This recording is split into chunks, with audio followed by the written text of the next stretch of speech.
Bayangkan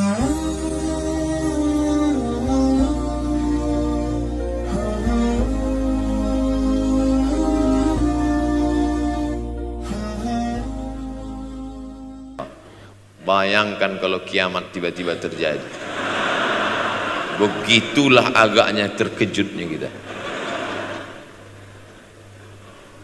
Kiamat terjadi tapi belum sempat berbakti kepada orang tua. Dosa belum sempat meminta maaf. Silap dan salah berapa kali kita kencing di kainnya yang bersih. Berapa kali dia tidak jadi tahajud gara-gara kita menangis dari Isya sampai subuh. Pakai pengawet nangisnya.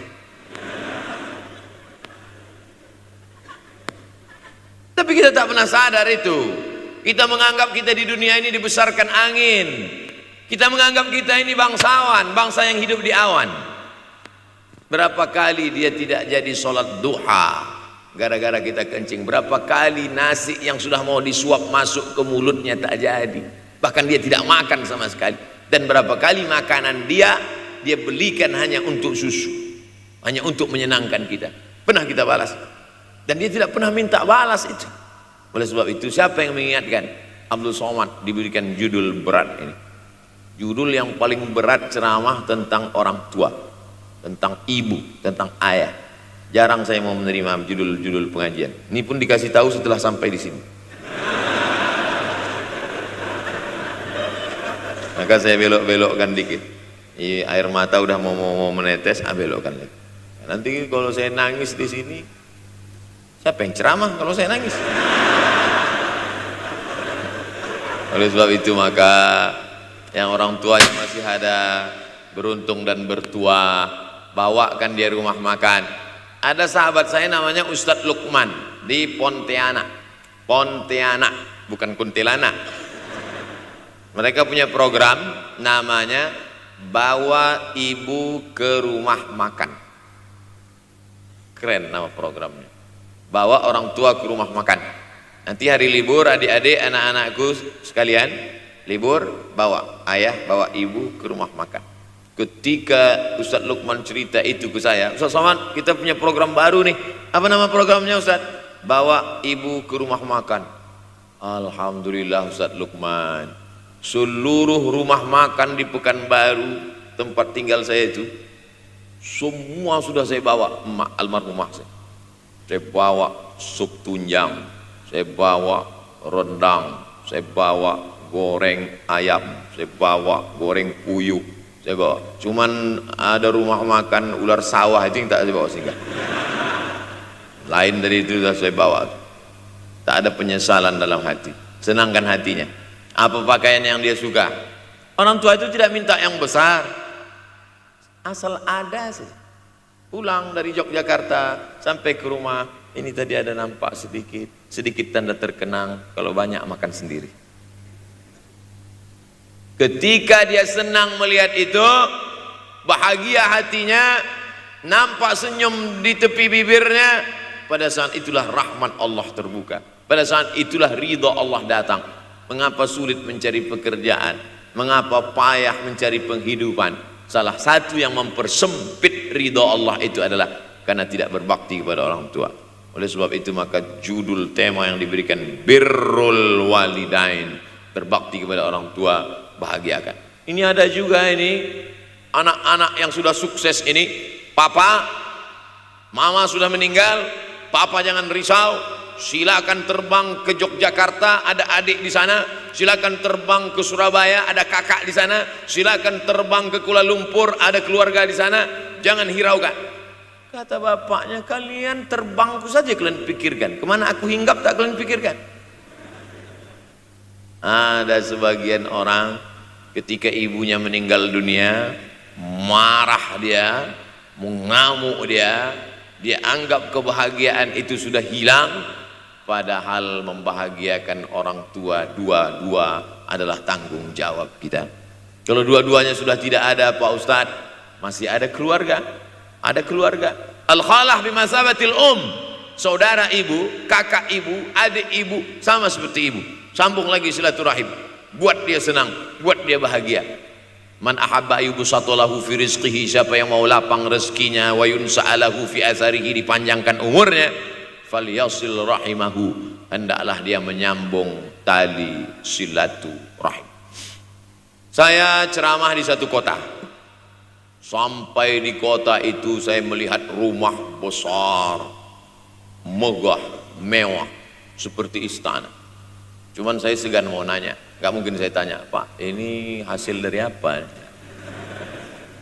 Saya tengok, saya ngangguk. Kawan-kawan saya yang ikut di situ seperti ngelihat kucing semuanya. Besar, mantap. Setelah duduk, makan, habis makan, minum, habis itu Sohibul Bait yang punya rumah pun cerita, Ustadz Abdul Somad, iya Pak, dulu ini hanya bambu-bambu yang dikasih daun, yang dikasih terpal. Tempat apa Pak? Tempat ibu saya buat pengajian. Setiap tahun dibuat begitu, pasang tiang-tiang kayu, pasang terpal, daun-daun, pengajian ramai. Sampai akhirnya saya berkata, Bu, pengajian kita hentikan saja, stop. Saya tidak sanggup lagi pasang tenda, pasang terpal ini. Tapi akhirnya apa kata ibu saya, nanti setelah saya tidak ada, pengajian ini terus kamu buat. Allah bukakan pintu rezeki Ustaz Somad. Inilah yang terjadi sekarang. Saya belikan orang tua saya itu rantai, saya belikan gelang, saya belikan cincin.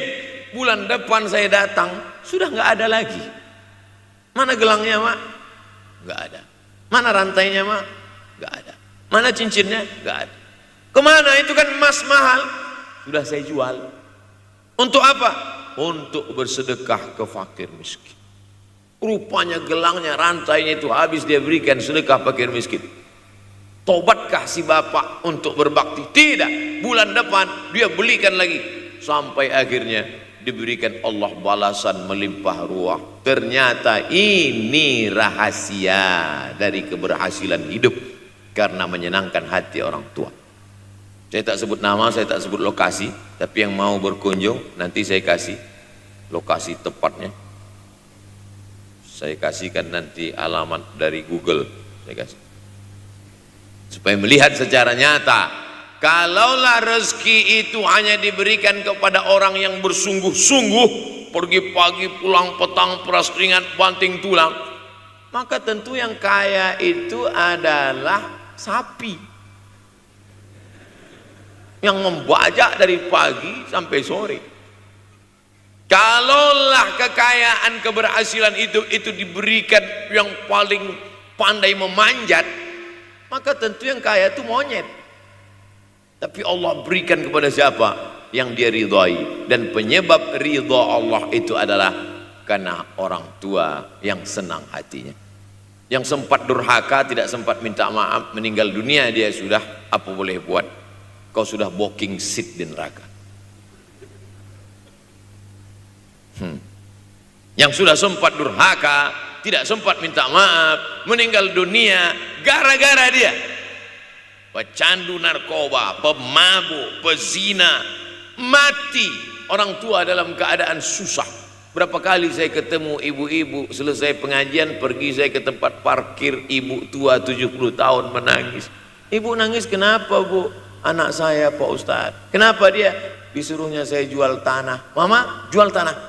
Untuk apa mama megang tanah? Udah tua aja pun jual. Mestinya anak itu yang menyenangkan hatinya di hari tuanya, bukan malah menyuruh jual tanahnya. Jual tanah supaya dia bisa bangun rumah, jual tanah supaya dia bisa menyekolahkan anak-anaknya. Na'udzubillah. Sudahlah tidak membahagiakan, malah menyusahkan. Ustadz, anak saya nyuruh saya jual tanah saya supaya dia senang, supaya dia dapat duit. Gimana nih Pak Ustadz? Mungkin si ibu berharap saya menjawab, ibu sabar aja ya Bu, sabar ya. Ibu salah tanya Bu. Kalau mau sabar cari ustadz lain, ada spesialis sabar, bukan saya.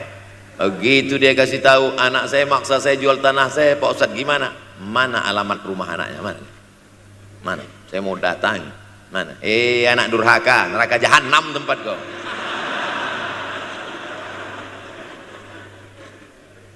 Tak mau dia ngasih alamat. Rupanya dia takut nanti anak saya malah marah sama saya, Pak Ustadz. Saya kasihan. Mudah-mudahan Allah berikan kekuatan pada ibu.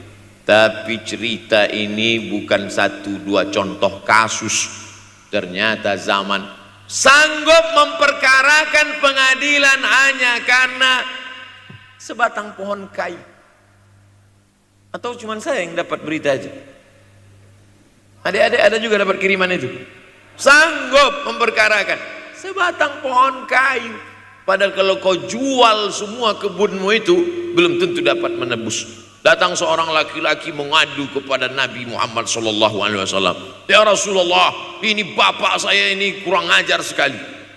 Bapaknya kurang ajar? Diambilnya harta saya ya Rasulullah. Gimana ini ya Rasulullah? Apa kata Rasulullah SAW? Anta wa maluka li abik. Anta sampai ke tempat kita jadi ente. Anta wa maluka, ente, harta ente, li abik, punya bapakmu. Jangankan hartamu yang di rumah itu, dirimu pun punya bapakmu.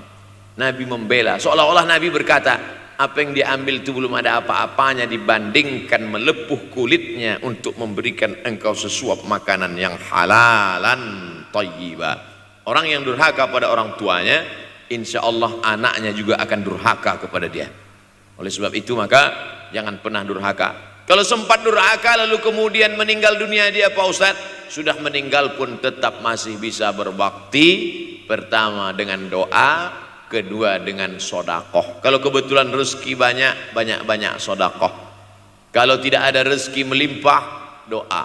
Bangun malam, Rabbi firli wali walidayya warhamhuma kama Rabbi firli, ya Tuhanku ampunkan aku, wali walidayya, ibu dan ayahku, warhamhuma, sayangi mereka berdua, kama, sebagaimana Rabbayani shaghira, sebagaimana mereka mendidik aku. Coba kita lihat susunan kalimatnya, seperti ada kekeliruan kalimat. Na'udzubillah, mana mungkin kalimat Allah keliru.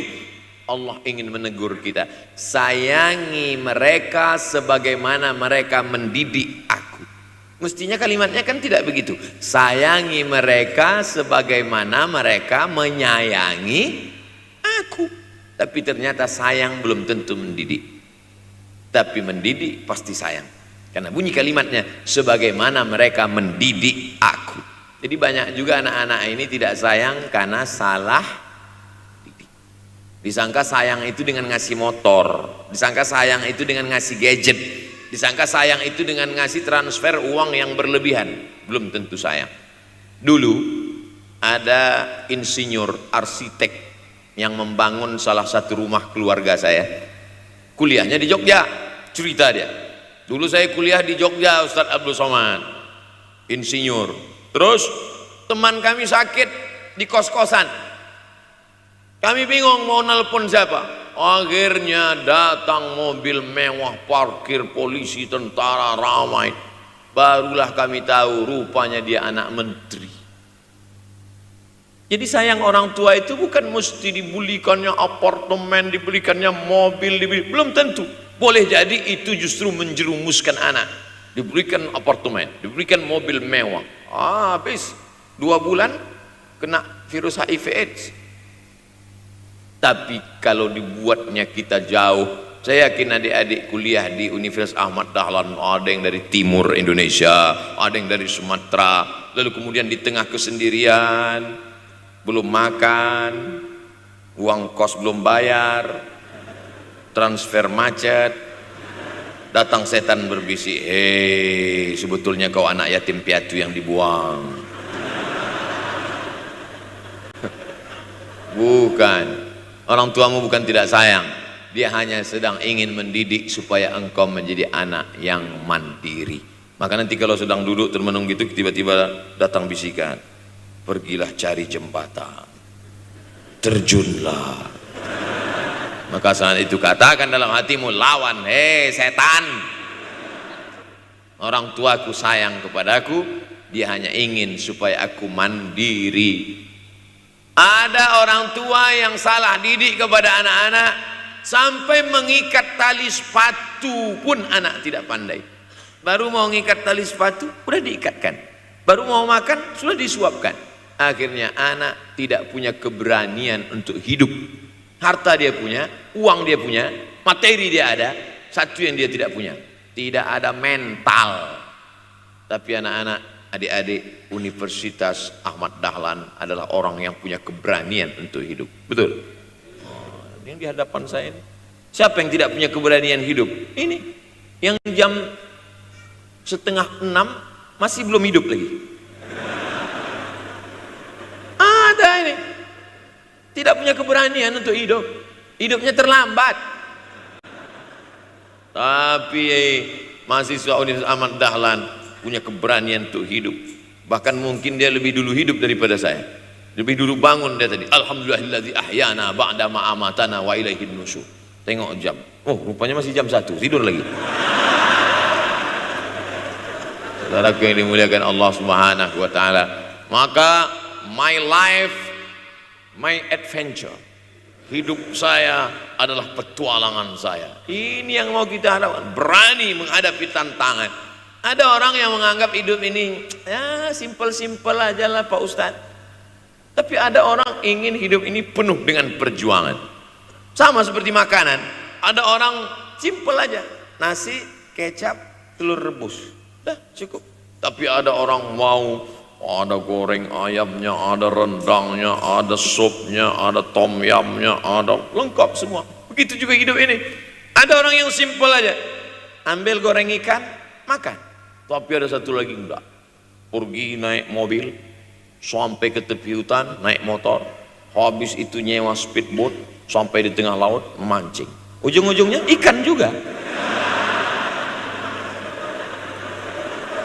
Yang dia nikmati bukan ikannya, tapi yang dia nikmati adalah proses untuk mendapatkan ikannya.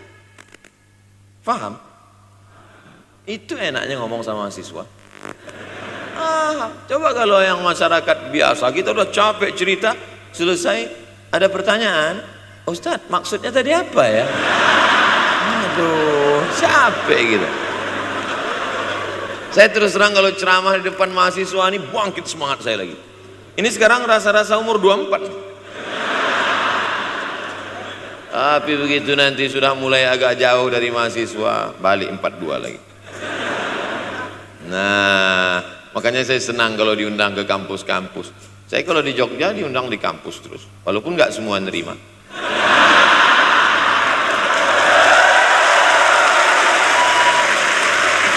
Saudaraku yang dimuliakan Allah Subhanahu wa taala, maka kita harus sering-sering bersama. Apa ini takbir? Takbir itu ngusir setan.